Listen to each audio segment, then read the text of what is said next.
Hi, I'm Dan Whittaker. Today we're going to have a look at how to start the transition from the ground up.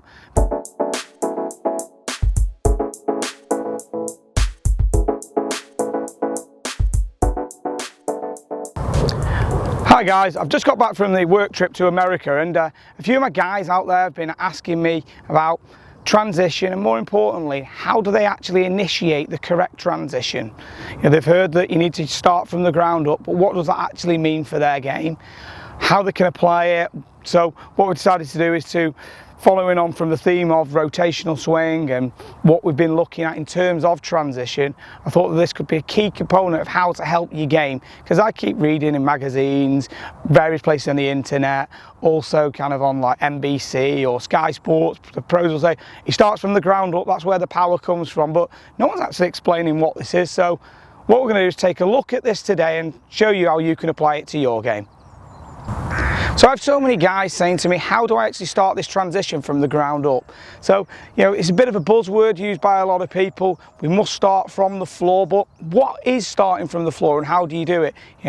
I've personally got myself like a force plate in my studio, which shows kind of vertical forces into the floor, which is obviously up and down movement. So we can kind of analyze this a little bit, but what does it mean to you in your game? So what happens is, from the top of the backswing, okay, once you're in this position right here and nicely coiled up, obviously we want your weight towards your right heel, so it's actually shifted there. What's then going to happen is your weight starts off and moves from right heel to left forefoot. That's the first thing that goes. It goes across the feet, and that simultaneously, almost at exactly the same time, the left ankle rolls and the left knee rotates and separates away. But once you've got that weight shifting across to that forefoot in this manner, so from here it's going this way, so we're getting slightly into the forefoot here, what that does is that engages the abs. Okay, now engaging the abs means that you can then be able to rotate through better. So if we have a look just from this sort of angle right here, what we'll see is once I've moved across, now I'm into that forefoot, I'm now going to get some pressure from the ground, which is going to push back up through my body in this way.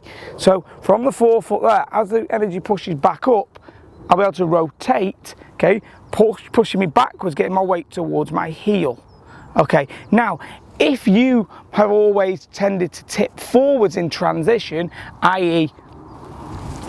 move the pelvis forwards, you're going to be on your toes, you're never going to be able to rotate backwards. So this is another issue, which is obviously early extension, and that can be helped to be fixed in the transition by when you are starting that movement from the ground up. You almost feel like this upper body slightly goes forwards, and going to give us a lot of room for the arms to come down right in here, which then means that you can rotate around with the body.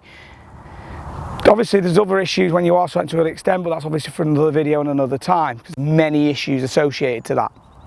But back to what this foot movement is, okay?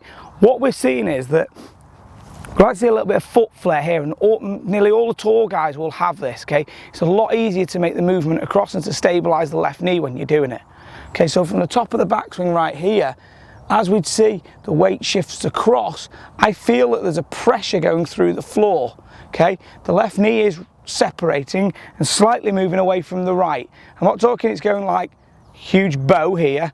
There's just a slight separation in the knees. It's going into that forefoot. Now from here, obviously that force is then pushing me backwards as I am rotating with my body, because my abs are engaged because of where I've been able to move to, and I can then move my weight in towards my heel and really rotate and open up at impact. Now there's a huge problem I see a lot of people doing, and that is that they tend to hurt themselves in the transition by letting the left knee collapse inwards too much in the backswing. Okay, now this can be associated to foot flare, okay?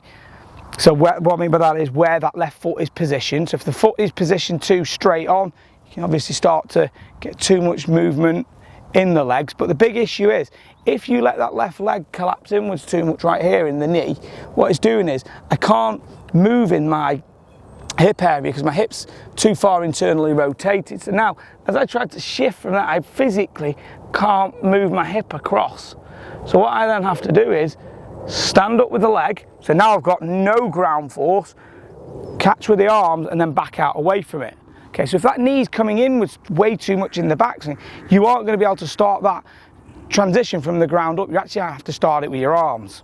Okay, so this can be a big problem for a lot of people. So feeling like that left foot's flared just a little bit here, okay, and what you want to do is, okay, make sure that it isn't coming in too far. It will obviously come in a little bit, okay, but if you're someone who's collapsed it in a lot, you might even want to feel like your knee almost stays pointing over your big toe of that left foot.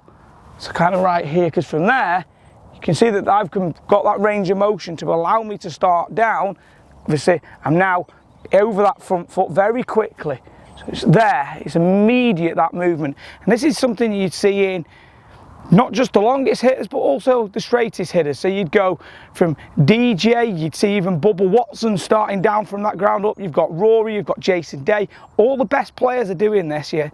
You know, it's a key move, because what it does is it allows you to get the maximum power from the ground to give you the maximum distance, but also it allows you to get the maximum efficiency for the club around your body. And if you are moving correctly, you'll create a lot of room for your arms and the club in front of your body. If you tend to start down very quickly and lose that ground pressure, get off your right side early. And what I'm talking about that is getting up off this toe, which will then mean that there's been no pressure put through that left foot and that left knee. You're now going to be in a trap position, or alternatively, if you tend to come down with your arms first, which will then mean that you spin the hips. So when you spin the hips like this, it'll be a bit of a cast. Both of those things, you're not going to get power or consistency, because you're not actually starting from the ground up. So the key is where that weight is moving across the feet, okay? That is an absolute vital component to how you start your downswing. So then guys, thanks for watching that video. Really do hope it's helped you a lot. I feel that area of the swing is really important. There's so many great things in there that can help everyone's game. You know, whether you are going to be mid-high handicapper or real low handicap player, there's so many elements in there that I feel will help everybody's game. I think it's key that you understand how that transition starts. How does that body interact and allow you to then use the ground and the forces correctly? So I think this could be great for you. We've got some fantastic videos coming forward. We're redoing all the old content, kind of with the new camera, new setup, everything, so it's just a lot more high quality. I think you'll like all of that stuff. We've got some fantastic new videos coming, collaboration with one well-known YouTuber. So I think that's going to be fantastic. Really excited for that. I think that this will be some great content that I'll be able to share with you guys and really help you. To stay up to date with all the stuff that we're doing, please subscribe to the channel. This obviously allows you to see the videos straight away. If you haven't subscribed, the subscribe link is down below. Get involved on that. All the other social media links down there: Twitter, Facebook, Instagram. Go on there. I'm regularly on there posting various bits and bobs around golf. So I think there's some stuff there that I can hopefully help you with your game. Thanks a lot for watching, and talk with you again very soon.